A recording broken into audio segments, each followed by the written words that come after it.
ke AJK. Dengar baik-baik. Jangan kita gunakan sebagai sumbangan-sumbangan untuk beribadah dalam menggunakan harta yang haram.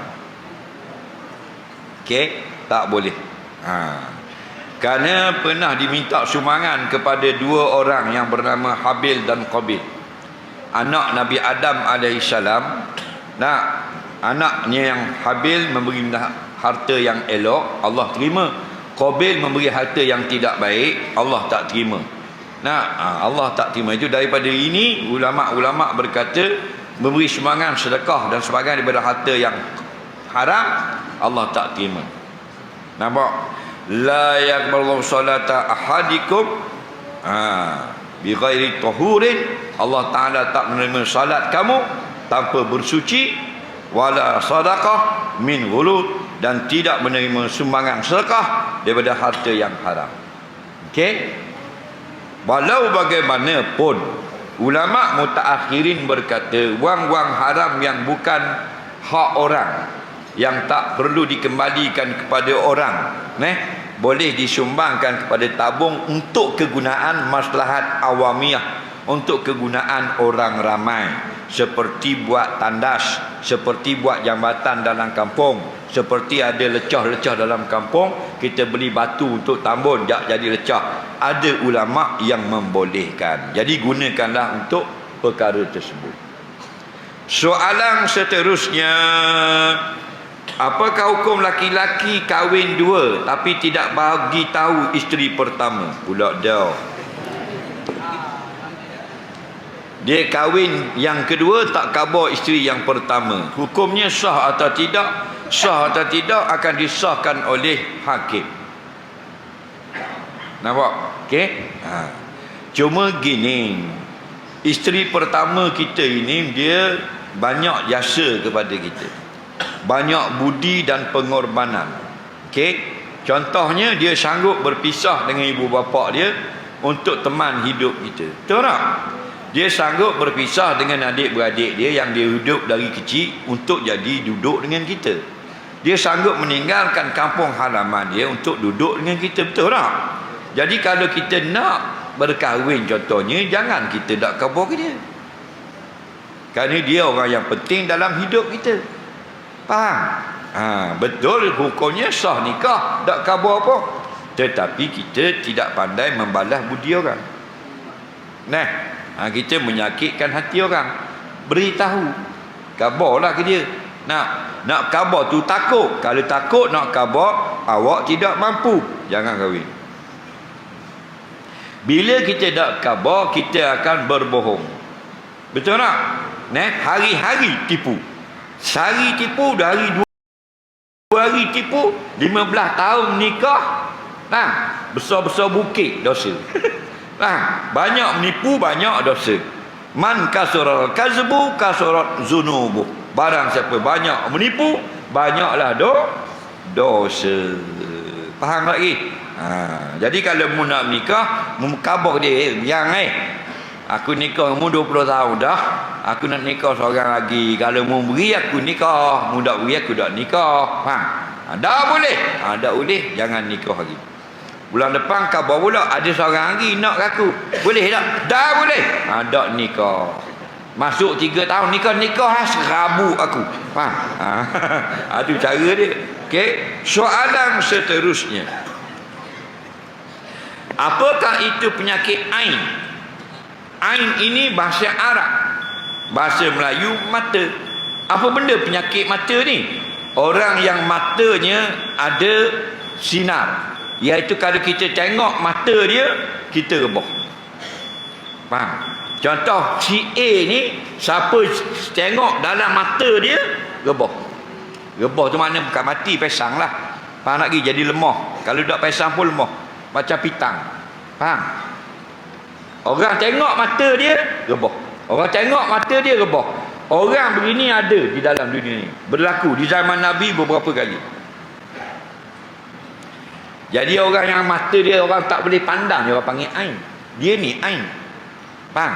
Orang yang tengok rebah, orang ni terkena penyakit ain. Faham? Cara berobatnya dalam kitab hadis, mandikan A ni, yang mata dia bisa ni, air mandi dia tu jiruh orang yang rebah tu, dia akan bangun. Faham tak? Gitu. Soalan seterusnya, kapet yang disedekah ke masjid tidak digunakan lagi, tukar dengan yang baru, boleh tak bagi pahala? Tak boleh dah. Dia dengar baik-baik. Kita nak beli suatu barang untuk masjid, tak beli lagi.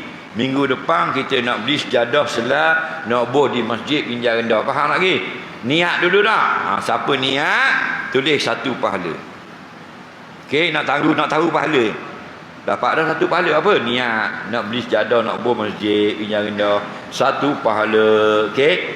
Minggu depan pergi beli 10 pahala. Pergi buat dah 10, Nabi kata. Okey. Berapa dah? 11 dah lah. Pahala niat hari ni pergi beli dah 10. Pergi letak pula 10 pula.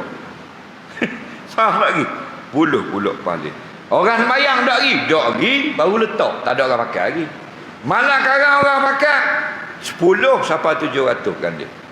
2 kali pakai 10 sampai 700. 3 kali pakai 10 sampai 700. Genap setahun, hilang, dicuri dia orang, berhenti dah pahala. Makna tuang dia kaya dah. Faham lagi? Cuma nak khabar berhenti pahala. Faham lagi? Sebab tu kalau barang-barang lama masjid, jangan buang ikut syekh. Kalau boleh guna lagi di masjid itu. Kalau tak boleh dah guna masjid tu, kita sui sumbangan pada masjid lain. Kalau masjid lain tidak boleh menerima, baru boleh kita beri kepada syurga, turun martabat. Kalau syurga terima, alhamdulillah, tak putus pula dia punya wakaf. Kalau tak diterima, baru boleh kita beri kepada ribat, pondok, madrasah, sekolah, turun lagi martabat. Tak ada madrasah boleh terima, boleh dijual kepada orang awam, duit kembali pada tabung masjid yang asal, supaya terus berguna sampai kepada pewakaf, walaupun dia ada di alam barzakh. Faham lagi? Jadi sebaik-baik jangan bagi putus. Soalan seterusnya, apakah hukum isteri selalu minta jima lepas asar? Hok mana rekod tanya ni.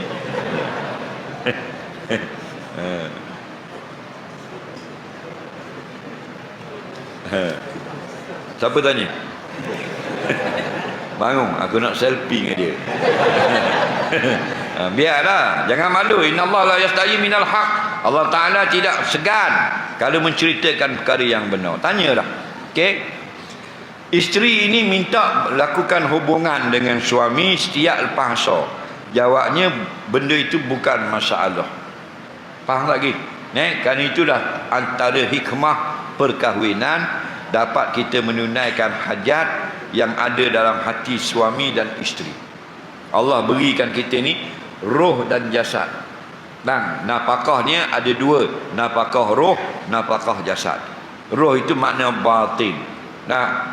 Jadi itu bukan masalah, tak perlu tanya. Suami isteri minta dijima lepas asar, masalah ke? Masalah tak? Ke masalah? Masalah tak? Masalah tak? Tak. Atau orang berahi.